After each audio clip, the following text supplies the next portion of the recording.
Welcome to another episode of My Weird Prompts, an AI-generated podcast featuring the random prompts of Daniel Rosehill as answered by a revolving cast of friendly AI characters. Join us for deep dives into AI, technology, and whatever other random thing Daniel finds fascinating today. Subscribe on Spotify or your favorite podcatcher. Now, today's episode. This episode was generated using artificial intelligence. Please verify facts. Hi Herman and Corn. So I asked you last night about off the beaten track places, travel ideas, which I love asking AI for travel ideas. And I mentioned that when I was younger, my friend and I used to just kind of go on Google Maps and go just kind of foraging. Like we just go around the world saying, what's that little island in the middle of the sea? And it's a great activity. There's probably a name for it. There's probably a subreddit for it, because there's a subreddit for everything. But we have our little list. Places like the Sandwich Islands, Pitcairn Island, and I mentioned these are definitely on my list of places that I want to see. But they're all of these are literally expeditions. There's another type of travel destination that I have in mind, Herman and Corn, and this might be a little easier to reach. And that's really anywhere that would change how we view the world, because I think the best thing you can take back from travel isn't the Instagram photos, it's the different perspectives and seeing different lifestyles. That's why the idea of visiting Japan really appeals to me, because I think they have, I don't want to pretend I know more about Japanese culture than I do, but they have a few things that I kind of feel like, oh, that's kind of me in a nutshell. It'd be really cool to see a society where absurd technology is celebrated. And the Japanese are still into optical media. A fascinating fact, I think. Amazon Japan remains a marketplace for those who are into these things. But besides Japan, I guess as a Westerner, I grew up in Ireland, my wife grew up in the US, and that brings with it a certain frame of reference for how the world works. Israel is a kind of interesting place because we're in the Middle East, but very informed in a large extent by Western thinking. So Herman and Corn, if you had to give us a list of 5 places that you think might really change our perspective, and I think my wife and I are both into these longer vacations, especially when you're leading a busy life, it takes a while to decompress and settle in. So let's say we wanted to go for a few weeks or even a month somewhere, and go places where a long flight isn't going to be, you're going to have to do it once, but you're going to really experience a part of the world where people have a unique outlook on how to live life. What would be your top 5 or top 10 recommended destinations? Herman and Corn, I have to tend to little Ezra, as you can hear. I'll leave this one with you. Hey everyone, welcome back to My Weird Prompts.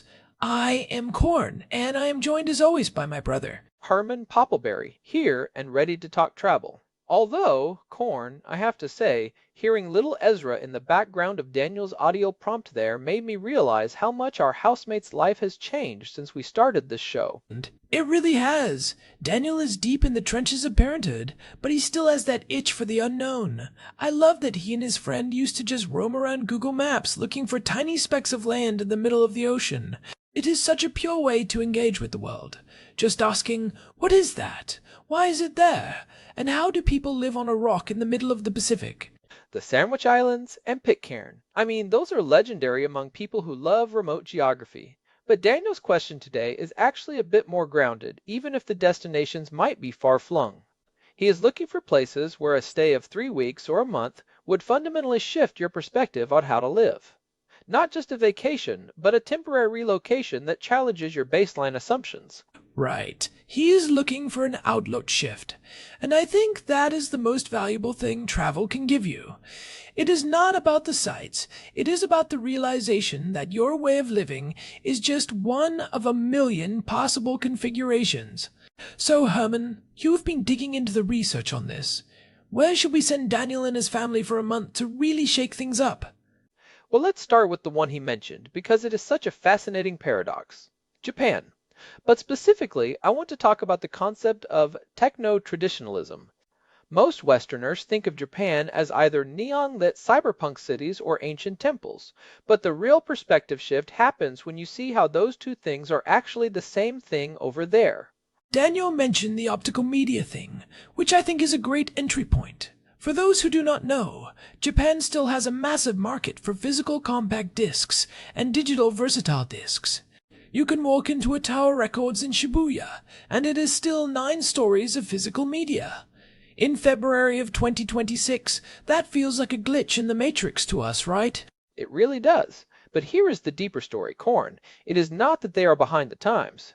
Japan has some of the fastest internet on the planet. The reason they keep the CDs is because of a cultural value placed on the tangible and the collectible, but also a specific kind of respect for the creator. There is a term, monozukuri, which literally means the making of things. It is about the pride in the process and the physical object. When you stay there for a month, you start to notice that this applies to everything. The way a train conductor points at a signal, the way a convenience store clerk bags your groceries, the way a craftsman in Kyoto spends 40 years making one type of ceramic bowl. I remember reading about that pointing and calling system on the trains. They call it Shinko Yubino. It looks performative to an outsider, like they're just playing a role, but it reduces errors by something like 85%. Exactly. And the perspective shift for a Westerner, especially someone coming from the move fast and break things culture of the United States or the casual nature of some parts of Europe, is the realization that friction can be a good thing. We spend all our time trying to remove friction from our lives. We want one-click ordering, instant streaming, no human interaction. Japan suggests that deliberate friction, ceremony, and physical objects actually create more meaning. Staying in a neighborhood like Shimokitazawa for a month, you stop seeing the lack of automation in some areas as a bug and start seeing it as a feature of a high-trust, high-care society. It makes you question the efficiency at all cost mindset. If you are there for a month, you can actually settle into that rhythm. You stop being annoyed that you have to use cash at a tiny ramen shop and start appreciating the tactile exchange of it. But let's pivot to something completely different. If Japan is about the beauty of the system, I want to talk about a place that focuses on the beauty of the outcome. Bhutan. Oh, the kingdom of the clouds. This is a classic example, but I think people often misunderstand it. They hear gross national happiness and think it is just a gimmick. It is definitely not a gimmick. I was looking into their policy of high-value, low-volume tourism. Currently, they charge a daily sustainable development fee of $100 per person. It was $200 a few years ago, but they halved it to encourage longer stays just like the one Daniel is planning. That fee goes directly into free healthcare, free education, and carbon offsetting for the entire country. If Daniel stayed there for a month, the shift in perspective would be about the relationship between a nation and its environment. That is a huge one. Bhutan is carbon negative, not carbon neutral, but carbon negative. They have a constitutional mandate that 60% of the country must remain under forest cover for all time. When you live in a place where the trees are literally more important than the gross domestic product, your sense of time changes. You start thinking in centuries instead of fiscal quarters. And the social structure is fascinating too. There is no such thing as an anonymous person in a Bhutanese village. The collective responsibility is baked into the architecture. But I wonder, Herman, is it possible for a Westerner to really integrate into that for a month? Or do you always feel like an observer? I think that is why the month-long stay is crucial. The first week, you are a tourist. You are looking at the zongs and the mountains. By the third week, you are noticing the way the local school children interact with the elders. You are seeing the lack of billboards and the absence of aggressive advertising. The absence of that constant mental noise is what changes you. You realize how much of your personality back home is just a reaction to being sold things constantly. That is a powerful point. Removing the commercial noise reveals who you actually are. Now, let's go somewhere that offers a different kind of social perspective. I am thinking of the Republic of Georgia in the Caucasus. Oh, now we are talking. Georgia is the absolute pinnacle of hospitality as a philosophy of life. They have this saying that a guest is a gift from God, and they take it incredibly seriously. I have been fascinated by the supra, the traditional Georgian feast.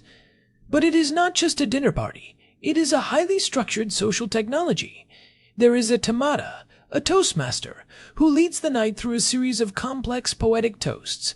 It is a ritualized way of connecting. In the West, we often struggle with deep conversation at social gatherings. We talk about the weather, work, or the latest show on Netflix. In a Georgian supra, the tomata might call for a toast to our ancestors, then to the concept of peace, then to the friends who are not with us. It forces you to engage with the big questions of life while you are eating and drinking. And if you are there for a month, you realize that these social bonds are the actual safety net of the country. Georgia has had a turbulent history, to put it mildly. They have been invaded, occupied, and have dealt with immense economic hardship. But the social fabric is indestructible because of this culture of radical hospitality and deep community. Plus, you have the Kvevery winemaking tradition, where they ferment wine in giant clay jars buried underground. It is an 8,000-year-old tradition that hasn't changed. It is a great lesson in resilience. We often think of security as something we buy through insurance or savings accounts. Georgians find security in each other.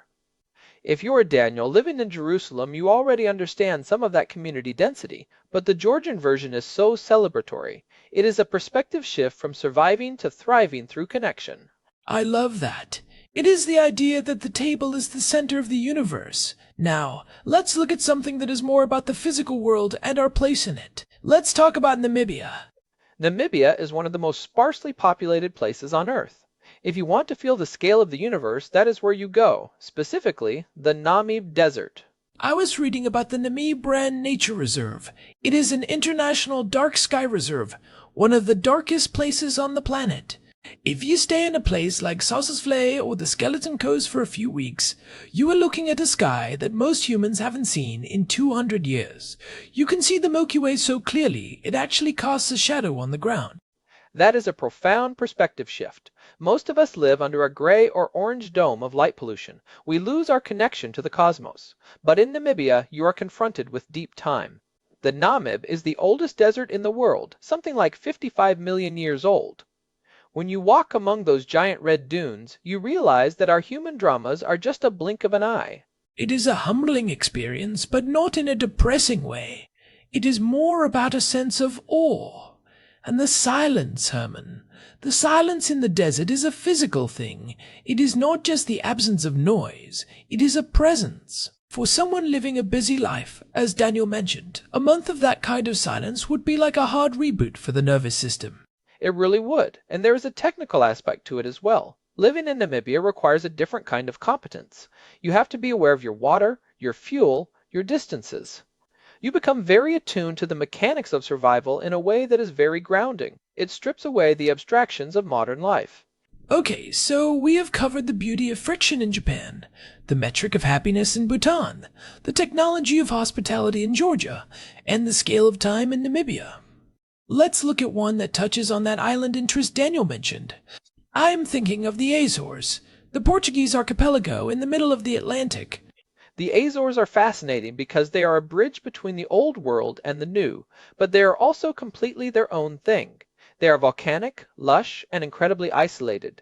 If you stay on an island like Flores or Pico for a month, you are looking at a masterclass in self-sufficiency and slow living. Because they are so far from the mainland, there is a culture of making do and mending, but it is done with such a high quality of life. The volcanic soil is incredibly fertile, so the food is amazing, and the pace of life is dictated by the weather and the ocean. It is a perspective shift on what is necessary. In the Azores, you realize that you don't need 1,000 options to be happy. You need good bread, good cheese, a view of the Atlantic, and a community that knows your name. There is a term in Portuguese, saudade, which is often translated as a deep nostalgic longing. In the Azores, that feeling is baked into the landscape. It is a very reflective place. It is also a place where the power of nature is always visible. You are living on the tip of an underwater mountain range. There are geysers, hot springs, and craters everywhere. It reminds you that the Earth is a living, breathing thing. For a month-long stay, I think the Azores offers a perfect balance of European comfort and wild, untamed nature. It is very different from the Mediterranean islands, which can feel like tourist traps. The Azores feel real. They really do. And I want to add one more to the list because it is a place that challenges our modern notions of progress. I am thinking of the Siwa Oasis in Egypt. It is right out near the Libyan border, very deep in the western desert. Siwa is legendary. It was the site of the Oracle of Amun that Alexander the Great visited. but it remained incredibly isolated until very recently. They even have their own language, Siwi, which is a Berber language, not Arabic. If you stay there for a month, you are living in a town built largely of kershef, which is a traditional building material made of salt and mud. It is incredibly sustainable and keeps the houses cool in the desert heat. The perspective shift here is about ancestral knowledge. We tend to think that the newest technology is always the best, but the Siwis have been managing an oasis ecosystem for thousands of years. They have a complex system of water rights for their date and olive groves that is more sophisticated than many modern legal codes. It is that idea of deep sustainability, not as a buzzword, but as a survival strategy that has worked for millennia. And the social structure there is very traditional, which can be a challenge for a Westerner, but it also shows you a different way of organizing a society around shared resources. It makes you realize how much of our individualistic culture is actually quite fragile. Exactly. So we have given Daniel a pretty diverse list here. Japan, Bhutan, Georgia, Namibia, the Azores, and Siwa. Each one offers a specific kind of lens. It is funny, Herman. Looking at this list, the common thread seems to be a rejection of the default settings of modern globalized life. Whether it is the intentional friction of Japan or the isolation of the Azores, these places all force you to slow down and notice the mechanisms of living. That is exactly it. Most travel is about seeing. These destinations are about being. When you stay for a month, you are forced to adopt the local rhythm. You find out what it feels like to have your day dictated by the call to prayer, or the arrival of the ferry, or the temperature of the desert sun. And that is where the growth happens. It is that moment when you stop comparing the place to home and start seeing it on its own terms. I remember a study I read about cognitive flexibility. People who lived abroad for an extended period showed a significant increase in their ability to solve complex problems because they had learned that there is always more than one way to approach a situation. That is a great point. It is literally expanding your brain's operating system. If you only ever live in one culture, you are running on a very limited set of instructions. Living in a place like Bhutan or Georgia adds new libraries to your internal code. You become more adaptable, more empathetic, and honestly, more interesting as a person. I also think there is something to be said for the family aspect. Daniel mentioned traveling with his wife and little Ezra. Doing this as a family unit is a whole different level of bonding. You are navigating these shifts together. You are creating a shared language of experiences that will define your family culture for years. I agree. Imagine Ezra's first memories being the sound of the wind in the Namib or the sight of the cherry blossoms in a quiet Tokyo neighborhood. Even if he doesn't remember the specifics, that sense of the world being a vast and diverse place will be part of his foundation. It is a gift, really. A very expensive and logistically complicated gift, but a gift nonetheless. Well, Daniel did ask for the off-the-beaten-track stuff, and I think we delivered. But I want to circle back to one thing he said. He mentioned that he loves asking AI for travel ideas. And while we are, doing our thing here, I think it is important to remind people that the best travel advice often comes from the friction of human conversation. That is true. We can synthesize the data and the research, but the reason these places matter is because of the human stories that happen there. So, Daniel, if you are listening, we expect a full report if you actually make it to one of these spots. Absolutely. We want to know if the Georgia Supra lived up to the hype and if the silence in Namibia was as loud as we described it. I think it is also worth noting that you don't necessarily have to go to the other side of the planet to get a perspective shift. Sometimes just staying in a different neighborhood or a different kind of community in your own region can do it. But there is something about the total immersion of a place like Siwa or the Azores that really forces the issue. It is the difference between a dip in the pool and a deep-sea dive. You need the pressure to change your internal chemistry. That is a very Herman Poppleberry analogy. I like it. I try.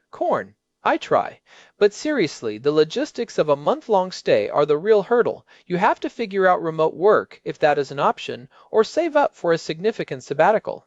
But in 2026, with the way work has shifted, it is more possible than it was even 5 years ago. It really is. The digital nomad thing has become a bit of a cliché, but the underlying reality is that many people now have the freedom to be anywhere. The question is, are they using that freedom to just sit in a different cafe and do the same work? or are they actually engaging with the place? That is the crucial distinction. If you go to Japan and just stay in a high-end hotel and work on your laptop all day, you are missing the point. You have to get out. You have to go to the local bathhouse, the sento. You have to navigate the grocery store. You have to experience the confusion and the small victories of daily life in a foreign tongue. That is where the perspective shift lives. In the grocery store aisle. It sounds mundane, but seeing how a society organizes its food, its waste, and its social interactions at the most basic level is incredibly illuminating. It really is. I remember being in a grocery store in a small town in rural France years ago and being fascinated by the fact that everyone brought their own baskets and that the pace of the checkout was so much slower because people were actually talking to each other. It made me realize how much I had internalized the American need for speed at the checkout. It was a tiny shift, but it stuck with me. Those are the moments. And when you have a month, you have 1,000 of those moments. They pile up until they form a new way of seeing. Well, I think we have given Daniel plenty to chew on. I'm actually getting a little jealous just talking about it. Maybe we should look into a month in the Azores ourselves, Corn. Can you imagine the podcast episodes we would record from a volcanic crater? The acoustics would be amazing. Or we could just record the sound of the wind and the ocean for 25 minutes. I bet some of our listeners would love that. A very experimental episode of My Weird Prompts. I like it. But for now, we should probably stick to the dialogue. Fair enough. Before we wrap up, I want to remind everyone that if you are enjoying these deep dives into the weird and wonderful prompts Daniel sends our way, we would really appreciate a review on your podcast app. Whether it is Spotify or Apple Podcasts, those ratings really help us reach more curious minds like yours. It really does. And check out the website at myweirdprompts.com. We have the full archive of over 500 episodes there, and a contact form if you want to send us your own weird prompt. We love hearing from you. We really do. And Daniel, thanks again for the prompt. It was a great excuse to do some armchair traveling. Give Ezra a high five for us. Or a gentle pat on the head, considering his age. Anyway, thanks for listening to My Weird Prompts. We will be back next time with another deep dive into whatever is on Daniel's mind. Until then, keep exploring. Bye, everyone. Goodbye. This episode was generated using Gemini Flash 3. Text-to-speech engine was Chatterbox Turbo. Thanks for listening to another episode of My Weird Prompts, an AI-generated podcast featuring Daniel Rosehill's AI prompts, as answered by a revolving cast of friendly AI characters including me, Cornelius the Sloth. Subscribe on Spotify or visit myweirdprompts.com.